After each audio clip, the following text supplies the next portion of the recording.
For this year, to be honest, our business is not very much impacted. Even we have seen all the result of sales revenue and the market share was growing steadily. Definitely, I think at this moment we are in the difficulties of the new product launching, while at the same time, not only Honor but also the whole Huawei group is also trying our best to develop the HMS, which will be the third kind of operation system in the world in the future. So we feel very confident with ourselves and also with the future.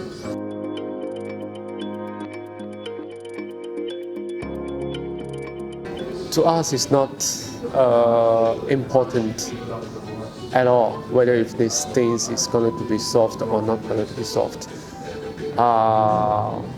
For our group, we have seen such kind of political things impacting the business in not right way which we expected it should go. So that's why now we have already announced our HMS program and strategy. In short term, there will definitely be some impact, especially we expect it in the next year. However, once if we make our decision and we will go to the same direction from all of our groups and team members, I believe we can make it. And also to us, I would say we are we don't want to really be involved in the political or economy war between any countries. We are businessmen. All we want is to provide our best product with best services to our end consumer. And we really believe we have this kind of power to really try to provide one more option to the end users, because we are the only one with strong hardware capability and also software skills. So in next year we expect the difficulties, and we will provide stronger hardware with more attractive price to our end consumers to really boost up our first early adapter of HMS ecosystem. This is our strategy.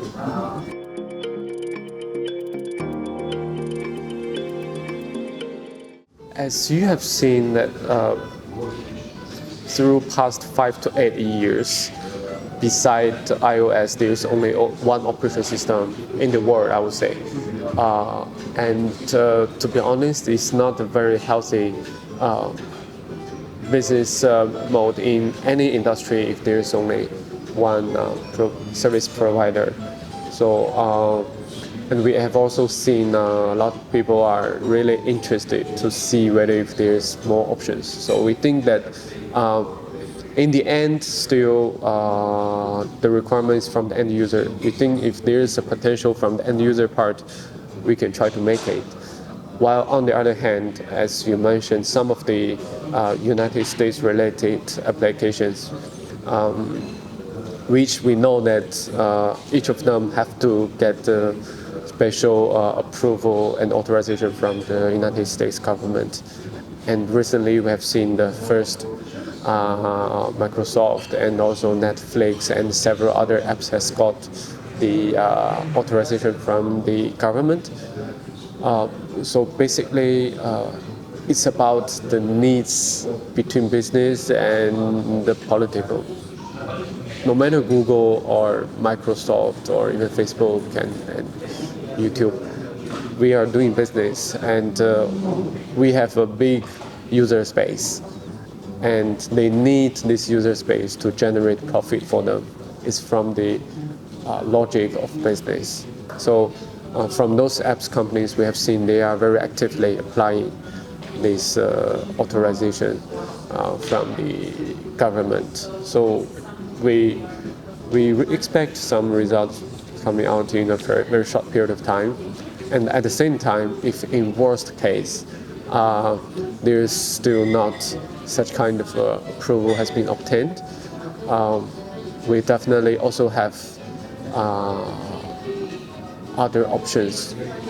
We know it's going to be difficult to change people's behavior, but as I mentioned that we have strong enough hardware, and we are having our brand set up in every countries, and we have our early adapter, our target audience, which is TechGeeks, to be our first target audience to help us to try and help us to improve this whole ecosystem and software.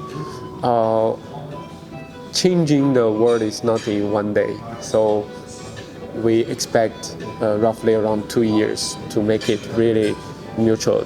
So next year is going to be the beginning of our journey.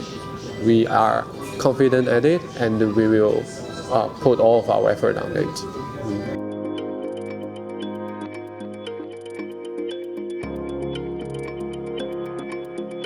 Yes, as you can see, even though with these conditions since May of this year, by Q3 our group performance was still very healthy. We achieved around 90 billion USD revenue with the 8.9 net profit, so which is a very healthy business, and we are still one of the fastest growth company within global Fortune 100.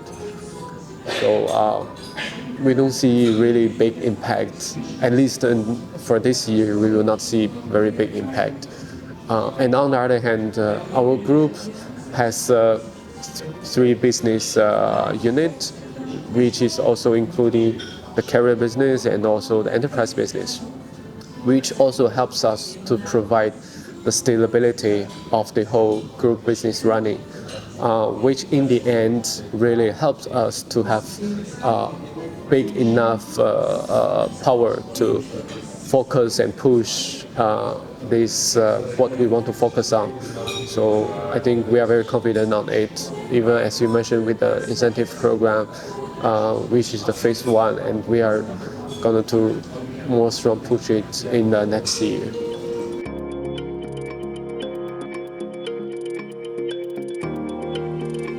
For Honor, on one side, from mobile phone part, we are going to focus our resources on 5G development. A few days later, we will launch Honor View 30, which is our first 5G mobile phone. And beside the mobile phone, I would say we are also trying to enhance our second leg. Previously, we were more focusing on mobile phone, while starting from next year, we are going to also step into the fast track to expand our IoT business, which is non-mobile phone related, no matter wearables or PC, tablet, and also the whole ecosystem of smart home. This is going to be our another key strategy, which helps us to be more balanced in the future. As you will see very soon, in December or early January, we will have our new product coming to the market, and we really appreciate that if you can be our first patch of early adapter and try to help us to see whether if our product is good enough. At this moment, we are not planning the foldable phones because we think it's not too massive commercial usage yet. For us, at this moment, we still focus on providing the most suitable technologies to the end consumers. Our Honor's brand position is still very clear that we want to position ourselves first is for the young people, and we don't want to really make the young people overpaid for some of the things that might not really need it. And we are really still willing to position ourselves as a really value for money brand. So that's why we are not planning the fold phone yet.